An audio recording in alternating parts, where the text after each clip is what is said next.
Hello everyone. तो चलिए start करते हैं। Question number 1, select the incorrectly spelled word. Option 1 है इंट्रांसिएंट। इंट्रांसिएंट का मीनिंग होता है कोई चीज़ जो आसानी से ना छूटती हो, जो डाउन ना होता हो, जिद्दी हो। स्टबॉर्न, स्टबॉर्न का मतलब होता है जिद्दी। सेकंड है पर्सिमोनियस। पर्सिमोनियस का मीनिंग जो कंजूस टाइप लोग होते हैं, फ्रुगल होते हैं, माइजर होते हैं, उसको कहते हैं पर्सिमोनियस। थर्ड है पर्टिनेशियस। पर्टिनेशियस का मीनिंग जो लोग बहुत ज़्यादा डिटरमाइंड होते हैं, जो अपनी जगह से हटते नहीं है, एक तरह से ट्रांजिएंट है ना, जैसे उसी तरह पर्टिनेशियस भी होते हैं। ये रिसोल्यूट होते हैं, डिटरमाइंड होते हैं। लोकेसियस, देखिए इसमें एक रूट वर्ड है LOQ। आपको जहाँ भी ये वर्ड दिखे उसका मतलब है बोलना, टॉक करना। तो लोकेसियस का मीनिंग होगा टॉकटेटिव। इन्होंने इनकरेक्ट बोला था, लेकिन इसमें सारी ही स्पेलिंग जो है करेक्ट है। तो क्वेश्चन नंबर 2 पे आगे बढ़ते हैं। क्वेश्चन नंबर 2 है, इसमें आपको जंबल ऑर्डर दिए गए हैं। इस बार अच्छे से देख के करते हैं, कोई गलती ना हो। CCBA यानी कि डी से तो शुरू नहीं होगा। तो पढ़ते हैं। He gave her a vessel of water and then went back to his place. उसने किसको ये नहीं पता, लेकिन उसने किसी को भी, कोई फीमेल होगी, उसको पानी दिया और पानी देने के बाद वो वापस अपने काम पर आ गया। And with his mind busy over his last adventure he put his gold into a long narrow purse. वो शायद अपनी कुछ थिंकिंग कर रहा होगा, जो भी था उसका माइंड बिजी था। उसने क्या किया, जो उसका गोल्ड था, सोना था, उसको एक लंबे और छोटे पर्स में रखा, जो कि which he could easily carry in his belt, जिसे वो आसानी से अपनी बेल्ट में कैरी कर सकता था। यहाँ से तो सेंटेंस नहीं समझ आ रहा। ऑप्शन बी पढ़ते हैं। माई ब्रदर ऑल्थो, मेरा भाई, हालांकि the old women was a stranger to him, यानी मेरे भाई के लिए जो ओल्ड वुमेन थी, देखिए फीमेल और यहाँ पे किसी फीमेल की बात हो रही है। The old women was a stranger to him did not hesitate to do as she wished. इसमें बोल रहा है कि जो मेरा भाई है उसके लिए जो वुमेन थी वो अनजान थी, लेकिन फिर भी उसकी मदद करने के लिए ना वो हेजिटेट नहीं हुआ। Option C, when she had finished she came and prostrated herself twice before my brother, यानी कि जब उसने अपना काम कर लिया, वुमेन की बात हो रही है, आई थिंक ये ओल्ड वुमेन ही होगी, और हेल्प भी ओल्ड वुमेन की ही की होगी। When she had finished, she came and prostrated herself twice before my brother. जब उसने अपना काम खत्म किया, वो आई और उसके भाई के सामने 2 बार झुकी। आई थिंक ये थैंक यू के जेस्चर है। During this time, the old woman was busy over her prayers. ऐसा लग रहा है किसी पैसेज से ना बीच में से 4 लाइन उठा के दे दिया। तो बना के देखते हैं। देखिए ऑप्शन डी में बात हो रही है कि जो वुमेन थी ना, वो अपनी प्रेयर में बिजी थी, और ऑप्शन सी में बोल रहे हैं कि जब उसने काम खत्म किया वो आई और उसके भाई के सामने 2 बार झुकी, यानी कि पहले वो बिजी थी और बिजी होने के बाद वो फ्री हुई, यानी डी और सी का पेयर बन रहा है, क्योंकि जब उसका काम खत्म हो गया तभी वो आके थैंक यू बोलेगी और उसके सामने जो भी जेस्चर है वो किया। तो डी और सी ऑप्शन 3 में बन रहा है, डी और सी साथ में। इसमें सी डी पहले हो रहा है, ये नहीं हो सकता। सी और डी, इसमें भी एक के बाद एक आ रहा है और इसमें भी नहीं हो सकता। अब आगे देखते हैं। इसमें बी और ए से स्टार्ट हो रहा है और इसमें सी और बी से। सी और B, when she had finished she came and prostrated herself twice before my brother also the old woman was a stranger to him did not hesitate to do as he wished. तो absolute से बात है कि पहले उसके भाई ने जो है मदद की, हेल्प की, और क्या हेल्प की, उसको एक वाटर पानी देके उसने हेल्प की। उस टाइम वो बिजी थी, देन जब काम खत्म हो गया वो थैंक यू करने आई। तो ऑप्शन 3 ये बेटर ऑप्शन है, BADC। ठीक है, आगे बढ़ते हैं क्वेश्चन नंबर 3 पे। इसमें वन वर्ड सब्स्टिट्यूशन बताना है। A person who helps the poor specially by giving them money, एक ऐसा इंसान जो गरीबों की मदद करता है खास तौर पर पैसे देकर। ऑप्शन ए है फिलेंथ्रोपिस्ट। ये देखिए एंथ्रोपिस्ट, ये एंथ्रो ह्यूमन के लिए यूज होता है और ये फिलेंथ्रोपिस्ट यानी जो ह्यूमन से प्यार करता हो, दयावान हो, इसको हम क्या कह सकते हैं, डोनर कह सकते हैं, पैट्रन बोल सकते हैं, ये इसके सिनोनिम्स हैं। ठीक है, इसका राइट आंसर फिलेंथ्रोपिस्ट है। एंटरप्रेन्योर जो बिजनेस को रन करता है, वेल्थी जो रिच हो, इंसॉल्वेंट हमने अभी रिसेंट में क्या, इंसॉल्वेंट का क्या मीनिंग होता है, बैंकरप्ट जिसका दिवालिया निकल गया हो उसे कहते हैं इंसॉल्वेंट। ठीक है, क्वेश्चन नंबर 4 पे आगे बढ़ते हैं। Select the option that rectifies the underline incorrectly spelled word, बताना है इसमें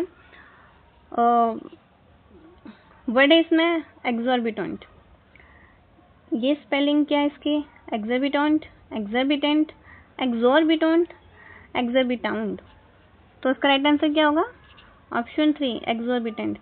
अब देखते हैं इसका मीनिंग क्या होता है। एक्सॉर्बिटेंट का मीनिंग होता है कोई चीज है उसका प्राइस बढ़ जाना, हाई इन प्राइस, किसी प्रकार प्राइस बढ़ जाना, एक्सेसिवली, एक्सट्रीम, ये सब इसके सिनोनिम है। और सेंटेंस भी पढ़ेंगे तो although the exorbitant cost of living has increased, हालांकि जो लिविंग का कॉस्ट है वो क्या हो गया है, जो लिविंग का कॉस्ट है वो बढ़ गया है। Many people still prioritise luxury over necessity, फिर भी जो बहुत सारे लोग हैं वो ज़रूरत से ज़्यादा लग्जरीज को प्राथमिकता देते हैं। ठीक है, आगे बढ़ते हैं क्वेश्चन 5 पे। Select the most appropriate synonym, किसका सिनोनिम निकालना है, एरोडाइट का।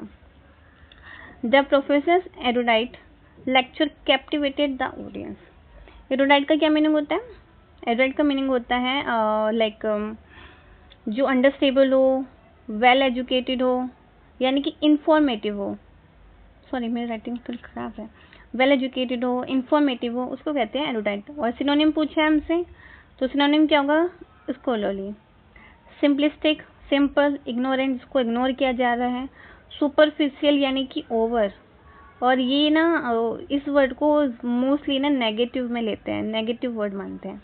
ठीक है, तो एरोडाइट का क्या होगा सिनोनिम, स्कॉलरली जो वेल एजुकेटेड हो, अंडरस्टेबल हो, एकदम क्लियरली हो। ठीक है, तो आगे बढ़ते हैं क्वेश्चन नंबर 5 पे। क्वेश्चन नंबर 6 करते हैं आगे।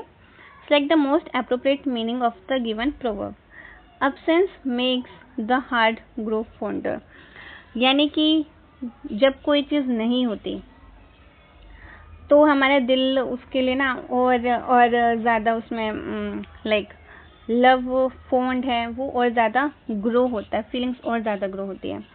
तो ऑप्शन देखते हैं। When people we love are with us we don't love them much. When people die we forget them gradually. When people leave us we love them even more. When people we love are not with us we love them even more. ये तो आपने notice भी किया होगा कि जब कोई हमारे साथ नहीं होता तो हमें उस पर और ज़्यादा प्यार आने लगता है। तो आगे करते हैं क्वेश्चन नंबर 7 पे। इसमें भी प्रोवर्ब है, he who pays the piper calls the twain. इसका मतलब है कि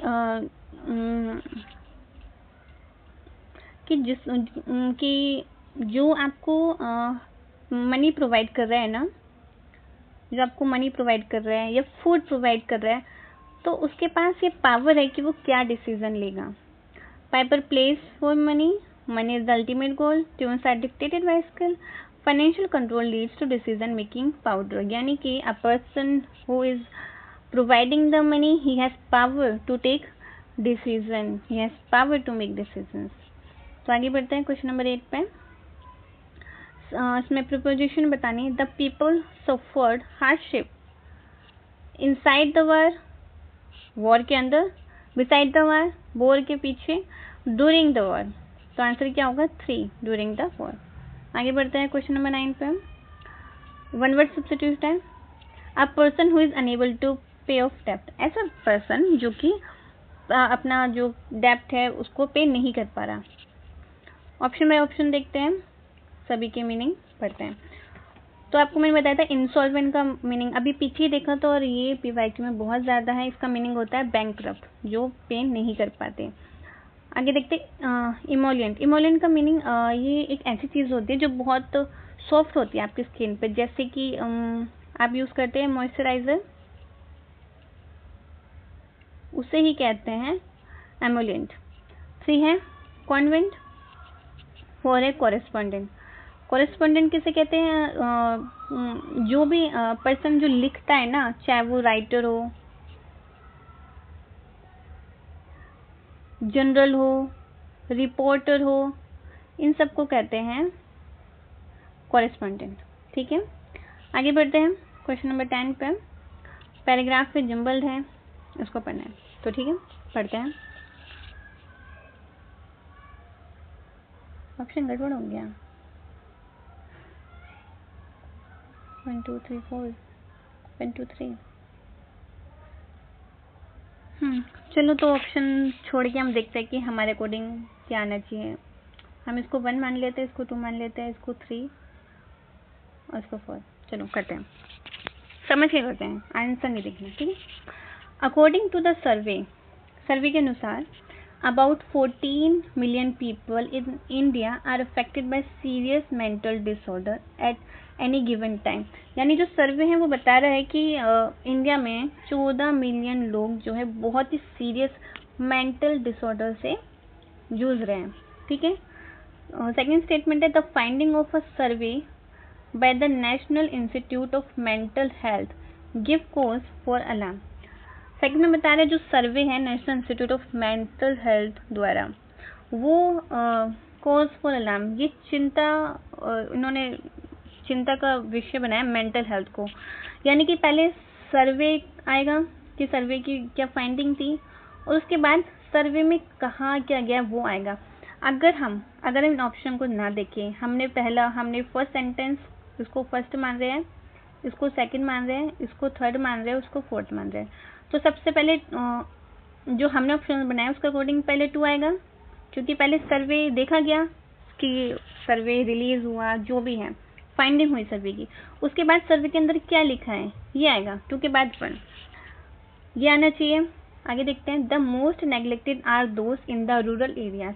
जो मोस्ट नेग्लेक्टेड है, जिनको नकारा गया है, वो है जो कि रूरल एरियाज में होते हैं। As whatever facility exist for the mentally ill are connected around major urban centre. क्योंकि जितनी भी फैसिलिटीज हैं मेंटली इल को ठीक करने के लिए, वो कहाँ पर है, वो ज़्यादातर अर्बन सेंटर्स में है। Option number 4, in the case of the mentally ill, यानी जो मेंटली इल का केस है उसमें क्या है, it is often quite difficult to identify them, कि बहुत मुश्किल है ऐसे लोगों को आइडेंटिफाई करना जो मेंटली इल हो, लेट अलोन क्योर देम, और उनको क्योर करना तो और भी ज़्यादा मुश्किल है। लेकिन उन्होंने इसमें बोला है कि बहुत मुश्किल है उनको आइडेंटिफाई करना, फिर बोला है कि उनको क्योर करना मुश्किल है सेंटेंस 4 में, और सेंटेंस 3 में रीज़न है कि उनको क्योर करना क्यों मुश्किल है, क्योंकि ज़्यादातर रूरल एरियाज में और जहाँ पर उनको नेगलेक्ट किया जा रहा है। तो 2 1 देन 4 फिर 3, ये इसका करेक्ट सेंटेंस होगा। ठीक है, आगे बढ़ते हैं क्वेश्चन नंबर 11 पे। Select the most appropriate article. इसमें आर्टिकल बताना है अमेज़न रेन फॉरेस्ट। देखिए, अगर सिर्फ रेन फॉरेस्ट होता तो रेन फॉरेस्ट हमारे पास बहुत सारे हैं, तो ये क्या होता, कॉमन नाउन, क्योंकि we have so many rain forest. लेकिन उन्होंने एक खास स्पेशल के बारे में बताया, अमेज़न रेन फॉरेस्ट, तो ये यहाँ पर क्या बनेगा, ये यहाँ पर बनेगा प्रॉपर नाउन, और प्रॉपर नाउन के लिए क्या यूज होता है, द। ठीक है, आगे बढ़ते हैं क्वेश्चन नंबर 12 पे। कंजक्शन बताना है, the thief saw the police he ran away. इसमें देखिए कोज एंड इफेक्ट टाइम हो रहा है, दो काम एक साथ हो रहे हैं। जैसे ही I mean cause and effect, जैसे ही चोर ने पुलिस को देखा वो भाग गया, दैट इसमें तो कहीं फिर ही नहीं बैठ रहा। नो सूनर, नो सूनर हो सकता है, लेकिन नो सूनर ना हमेशा इन्वर्टेड के साथ होता है, नो सूनर के साथ हैड भी आता है। अगर इसमें नो सूनर और हैड होता तो हम इसको ठीक मान लेते, no sooner had the thief saw the police he ran away, लेकिन इसमें हैड नहीं है तो ये भी नहीं हो सकता। एज इफ नहीं, एज सुन एज, जैसे ही चोर ने पुलिस को देखा वो भाग गया। As soon as the thief saw the police he run away. आगे बढ़ते हैं क्वेश्चन नंबर 13 पे। इसमें आपको एंटोनिम बताना है इलैसिडेटेड का, एलुसिडेटेड, ठीक है। The science teacher elucidated the difficult concept in simple terms. Elucidate का मीनिंग क्या होता है, पहले हम ये समझते हैं। इसका मीनिंग होता है to make something easy to understand, यानी कि कुछ चीज़ें बहुत अच्छे से एक्सप्लेन करना। कैसे एक्सप्लेन करना, एकदम क्लियर वे में, explain clearly, to make something easy. बोल देना साइंस टीचर ने जो भी डिफिकल्ट कॉन्सेप्ट थे उसको बहुत अच्छे से एक्सप्लेन किया सिंपल टर्म्स में, ठीक है। तो अब इसका ऑप्शन देते हैं। क्लैरिफाइड, जिसका सिनोनिम हो जाएगा इंटरप्रेटेड। कंफ्यूज्ड, नहीं, हाँ कंफ्यूज, देखो यहाँ पे सिंपल है और यहाँ पे कंफ्यूज एक तरह से हम कॉम्प्लेक्स ले सकते हैं कि कंफ्यूज ही कर दिया सिंपल करने के बजाय। तो एंटोनिम पूछा है तो आंसर सी होगा कंफ्यूज्ड। एक्सप्लेन तो एक्सप्लेन करना। आगे बढ़ते हैं क्वेश्चन नंबर 14 पे। Select the most appropriate option to fill in the blanks. The new policy aims, जो न्यू पॉलिसी है उसका एम्स क्या है, टू रिड्यूस वेस्ट, जो वेस्ट है उसको रिड्यूस करना। डैश इनकरेज सस्टेनेबल प्रैक्टिसेस, जो सस्टेनेबल प्रैक्टिस है उसको प्रोत्साहित करना अक्रॉस ऑल डिपार्टमेंट। इसमें देखिए दो काम एक साथ हो रहे हैं। एम क्या है, वेस्ट को रिड्यूस करना, और दूसरा इनकरेज सस्टेनेबल प्रैक्टिसेस। जब दो काम साथ में हो रहे हैं तो दो चीजों को क्या जोड़ेगा, एंड। येट का कोई सेंस नहीं बनता, ना बट का और का एंड, ठीक है। The new policy aims to reduce waste and encourage sustainable practices across all department. अगर येट का यूज करते तो the new policy aims to reduce waste. तो चलो क्वेश्चन नंबर 15 करते हैं। इवन थो द इंस्ट्रक्शन वर फ्लॉलेस, हालांकि जो इंस्ट्रक्शंस थे वो फ्लॉलेस थे, Benedict still managed to assemble dash chair incorrectly. फिर भी जो बेनेडिक्ट थे उसने वो चेयर अच्छे से असेंबल नहीं की। नो आर्टिकल, चेयर एक नाउन है और काउंटेबल नाउन है तो आर्टिकल तो इसमें डेफिनेटली आएगा। अब देखिए आप कंफ्यूज हो सकते हैं द और ए में। जो चेयर है वो एक पर्टिकुलर चेयर के बारे में बता रहा है कि इंस्ट्रक्शन अच्छे से दिए थे चेयर के बारे में, फिर भी बेनेडिक्ट ने उसको इम्प्रॉपर वे में किया, यानी कि कोई पर्टिकुलर चेयर की बात हो रही है, इसलिए इसमें ऑप्शन 4 राइट होगा द। तो आज के क्वेश्चन यही खत्म होते हैं, मिलते हैं नेक्स्ट वीडियो में।